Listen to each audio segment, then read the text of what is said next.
नमस्कार दोस्तों, मेरा नाम है मोहित पारेख और दोस्तों आपका सभी का यहाँ पर बहुत बहुत स्वागत है सिंखोली एजुकेशन के आप ही के अपने प्लेटफॉर्म पर। तो दोस्तों एक बहुत ही खास बात मैं अपने बच्चों के साथ यहाँ पर डिस्कस करना चाहता हूँ और जी वो चीज ये है कि आखिर एग्जाम में जाने से पहले हम लोग थियोरेटिकल टॉपिक को आखिर कैसे याद करें, क्योंकि चाहे बच्चा थियोरेटिकल टॉपिक को एक बार पढ़े दो बार पढ़े, लेकिन अगर वो गलत तरीके से अगर उस चीज को पढ़ रहा है तो ट्रस्ट मी गाइस, चाहे उसको कितनी भी बार अगर वो पढ़ ले लेकिन उसे सही मायनों में पूरी चीजें अच्छे से नहीं आ पाएगी। तो दोस्तों आज के अपने इस वीडियो में मैं यही स्ट्रेटेजी यहां पे डिस्कस करने वाला हूं कि अगर हम लोग थियोरेटिकल टॉपिक्स को कैसे लर्न कर सकते हैं, क्योंकि दोस्तों थियोरेटिकल टॉपिक में सबसे जो खास वेटेज है वो आपके है सोशल साइंस जैसे सब्जेक्ट का, और यही जो चीजें हैं बायोलॉजी में भी कई बार आप लोगों के काम में आ सकती है। तो आओ राजा, अब हम लोग यहां बात करें कि आखिर वो कैसी स्ट्रेटेजी हो जिससे हम लोग बहुत स्मूथ वे में सारे के सारे टॉपिक को जो है बहुत अच्छे से प्रिपेयर कर सकते हैं। लेकिन उससे पहले मैं आप लोगों को एक सिंपल सा यहां एग्जांपल दूंगा। देखो दोस्तों, अगर तुम लोगों की एज चाहे 17 है, 18 है, 19 ईयर्स अगर आप ओल्ड है, तो मैं डैम श्योर हूं कि यार आप लोगों ने जिंदगी में कोई ना कोई कभी ना कभी कहीं ना कहीं से ट्रैवल तो जरूर से किया हुआ होगा। आपकी लाइफ में एक जो है मेमोरेबल जर्नी जो है जरूर से होगी। तो दोस्तों जरा याद करके देखो उस मेमोरेबल जर्नी को, कि जब आप लोगों ने वो जर्नी की शुरुआत की थी तो क्या आपने पहले आखिर आपने क्या किया था? क्या आप जर्नी का फ्लॉलेस मजा ले रहे थे, या फिर आप देख रहे थे कि यार रास्ते में गड्ढे कितने हैं, रास्ते में बस स्टॉप कितने हैं, या फिर रास्ते में लोग कितने खड़े हैं? नहीं दोस्तों, आप लोग सिर्फ और सिर्फ वहां अपनी जर्नी को एंजॉय ही कर रहे थे। और फिर जब आप लोगों ने इसी जर्नी को सेकंड टाइम जब आप लोगों ने इसको ट्रैवल किया तो ट्रस्ट मी गाइस, अब आप लोगों को यह भी पता लग गया होगा कि आखिर उस बीच रास्ते में इंपॉर्टेंट प्लेसेस आखिर कौन कौन से। थर्ड टाइम में आप लोगों को यह भी पता लग गया होगा कि आखिर इस पूरे रास्ते में खास बात क्या है, या फिर यहाँ पे अच्छे रेस्टोरेंट वगैरह कहां कहां पर है। और अगर आपने उस जर्नी को बहुत बार अगर ट्रैवल किया है तो मे भी अब जाकर के आप बता सकते हैं कि यार रास्ते में ना कई जगह बीच बीच में खड्डे भी आते हैं, या फिर कितने किलोमीटर पे वो जो रास्ता खराब था वगैरह वगैरह। तो दोस्तों ऐसा ही कुछ सफर होता है थ्योरेटिकल टॉपिक का। तो दोस्तों चलिए अब मैं अपनी बात को यहाँ पे स्टार्ट करता हूं एक बढ़िया से स्मूथ से सीक्वेंशियल अपने डायग्राम से, कि सबसे पहले तो क्या करो कि भैया बिल्कुल पैनिक मत हो, बस कुछ एक सिंपल स्टेप्स हैं उनको फॉलो करते जाइए।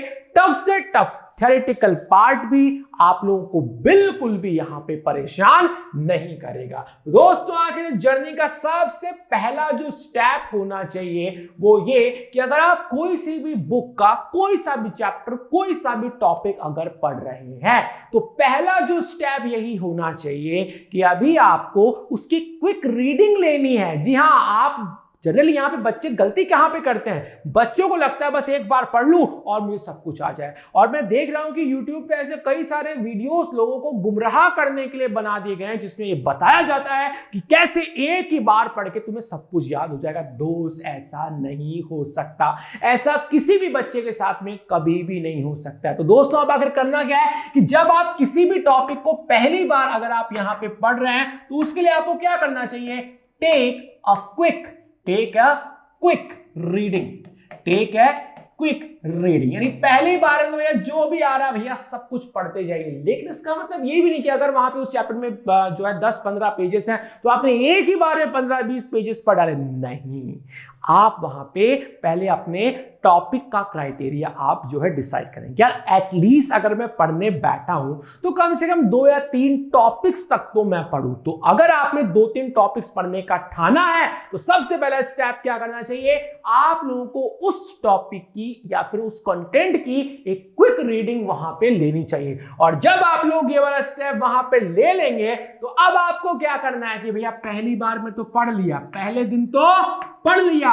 अब जब सेम जो है कंटेंट को सेकंड टाइम अगर आप लोग पढ़ रहे तो अब आपको क्या सोचना चाहिए कि यार आखिर बीच रास्ते में बढ़िया बढ़िया जगह कौन सी है, यानी कि पूरे पूरे टॉपिक के इंपॉर्टेंट जो पॉइंट्स हैं उनको डिटेक्ट करना है, याद नहीं करना, उनको डिटेक्ट करना है। डिटेक्ट कैसे करें? पढ़ते पढ़ते अंडरलाइन कर लीजिए। यानी जब आप लोग सेकंड राउंड में जब आ जाएंगे तो दोस्तों अब दूसरे राउंड में आप लोगों को क्या करना है कि डिटेक्ट करना है, डिटेक्ट इंपॉर्टेंट पॉइंट्स, और जैसे पॉइंट्स दिख जाए तुरंत जी वहां पर क्या कर लो, अंडरलाइन कर दो। दोस्तों ये जो तरीका मैं बता रहा हूं साइंटिफिक तरीका है, मेरे इतने सालों में खुद के ऊपर आजमाया हुआ तरीका है भैया, और ट्रस्ट में इसको फॉलो कर लोगे ना तो फिर कभी नहीं ये बोलोगे कि यार थ्योरेटिकल टॉपिक्स हमें याद नहीं होते।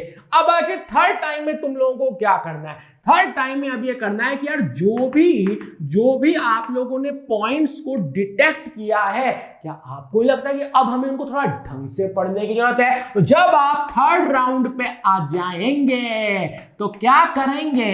रिवाइज करेंगे या स्टडी करेंगे भैया? किसकी? ऑफ रिवाइज और स्टडी दी इंपॉर्टेंट पॉइंट्स। अच्छा उन सारे के सारे पॉइंट्स के आप लोगों को अगर यहाँ पे क्या करनी है, स्टडी करनी है। भैया अब तक कितने राउंड हो गए? ये 3 राउंड हो गए। अब जो 4th राउंड आ जाएगा इसके बाद में आखिर क्या ही करेंगे? 4th राउंड में अब आपको क्या करना है? सर हमें यह पता लग गया कि ये रास्ता क्या है और इसकी डेस्टिनेशन क्या है, पता लग गया। सेकंड राउंड में आपको यह भी पता लग गया कि आखिर यहाँ पे इंपॉर्टेंट जगह कौन कौन सी है। थर्ड राउंड में आपको यह भी पता लग जाएगा कि आखिर उस इंपॉर्टेंट आखिर वो है तो वो क्यों है, उसके पीछे का रीजन क्या है, लॉजिक क्या है, उस कंटेंट के बारे में, टॉपिक के बारे में डीप नॉलेज होगी। अब आपको क्या करना है? चारों के चारों मतलब 4th राउंड में अब आपको उस जितना भी आपने पढ़ लिया, इंपॉर्टेंट पढ़ लिया, डिटेक्शन कर लिया, पूरा रीडिंग कर लिया, अब फिर से क्या कीजिए? फिर से क्विक रीडिंग कीजिए। यानी कि फिर से क्या करना है जी? आप लोगों को क्विक क्या करनी है? रीडिंग करनी है। भैया ये प्रोसीजर आप लोगों को फॉलो करना है, और अगर आपने ये काम 4 दिन कर लिया तो भैया इसके बाद आता है सुपर फाइनल राउंड। जी हाँ, 5th राउंड। अब आखिर इस राउंड में आप लोग अपनी थ्योरी का क्या करेंगे? और हाँ ध्यान रखना कि ये राउंड आप लोगों को कब लेना है? आफ्टर अ वीक, 1 वीक के बाद में अब आप लोगों को जो है 5वां राउंड लेना। और दोस्त यहां पर क्या करोगे?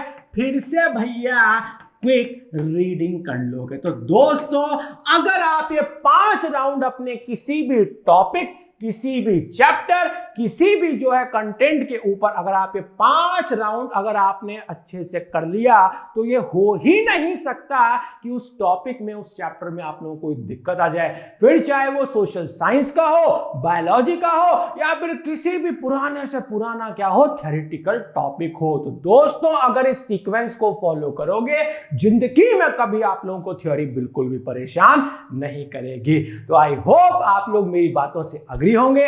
अगर ऐसा है तो दोस्त वीडियो के नीचे लाइक का बटन जरूर दबाइएगा। मैं आगे भी आप लोगों के लिए ऐसे खास धमाकेदार वीडियोस लाता रहूंगा। तब तक पढ़ते रहना, मस्त रहना।